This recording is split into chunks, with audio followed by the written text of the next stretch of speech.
Assalamualaikum warahmatullahi wabarakatuh. Salam sejahtera bagi yang beragama lain. Saya Johan Ramadhani. Pada video kali ini saya akan menjelaskan mengenai perdagangan internasional. Sebelumnya, sudahkah kalian tahu apa itu perdagangan internasional? Internasional adalah proses pertukaran barang dan jasa antara dua negara untuk mendapatkan laba.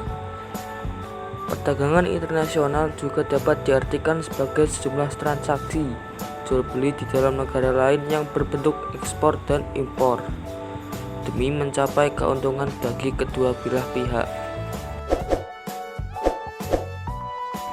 Ada negara tetangga kita, yaitu Malaysia. Malaysia merupakan negara penghasil timah terbesar di Asia Tenggara. Malaysia mampu memproduksi 3,61 ribu timah. Akan tetapi, mereka mengalami kekurangan sumber daya lain, seperti karet.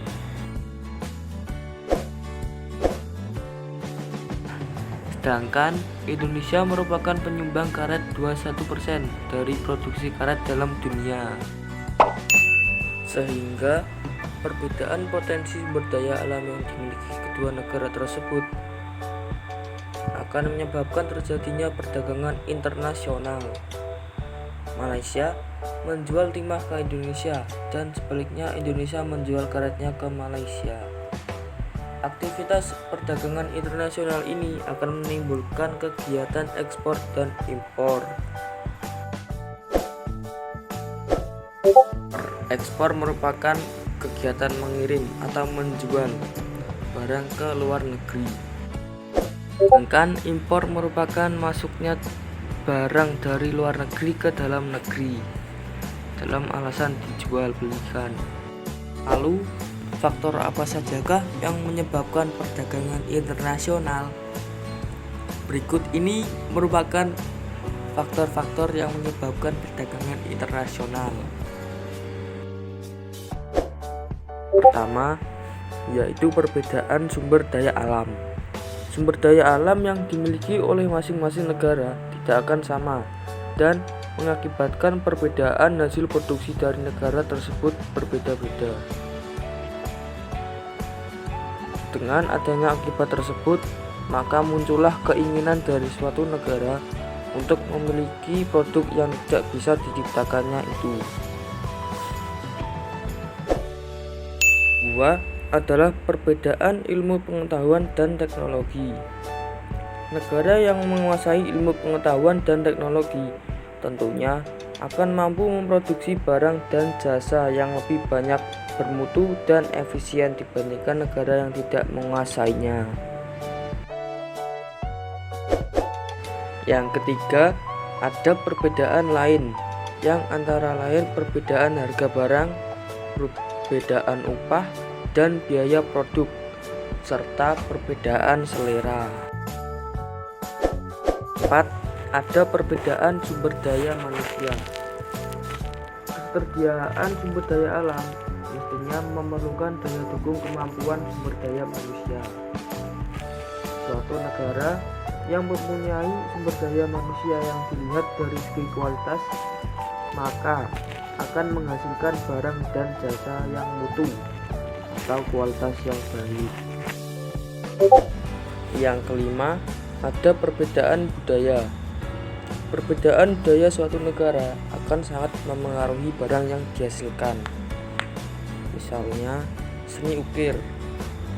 Batik Indonesia merupakan daya tarik sendiri bagi negara lain untuk memilih barang tersebut. Demikian juga keramik Cina. Selanjutnya, ada manfaat-manfaat dari perdagangan internasional. Yang pertama, meningkatnya hubungan sahabatan negara. Kebutuhan setiap negara terpenuhi. Mendorong kegiatan produksi barang secara maksimal. Mendorong kemajuan iptek.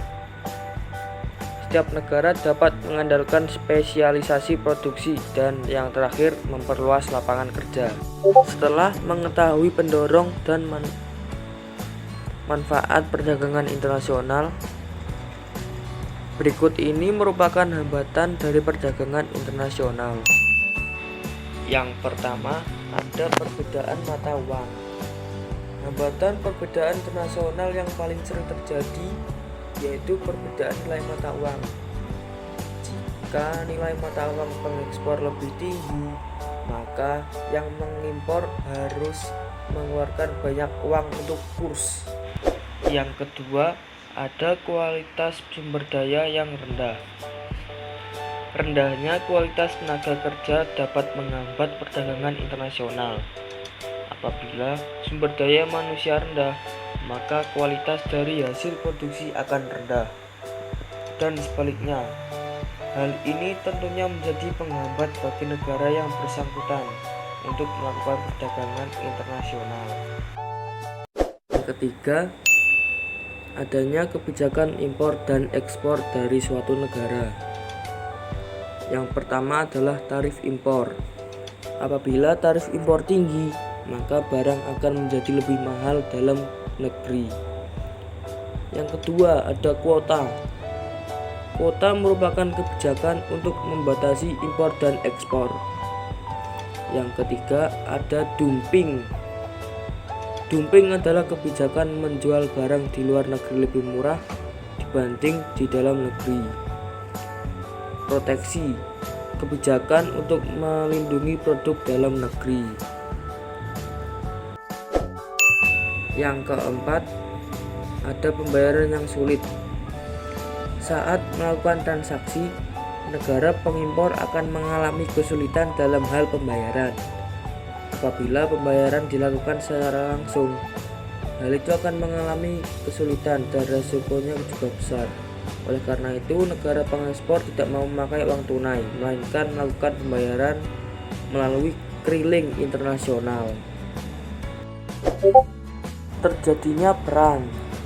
Terjadinya perang juga dapat menghambat perdagangan sosial. Perang dapat memutus hubungan antar negara. Selain itu, kondisi perekonomian juga akan mengalami kelesuan. Yang terakhir, ada organisasi ekonomi regional.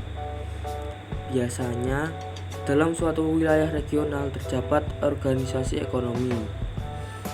Organisasi ini akan mengatur anggotanya hanya akan melakukan ekspor dan impor khusus untuk negara anggota, sehingga negara di luar organisasi akan mengalami kesulitan.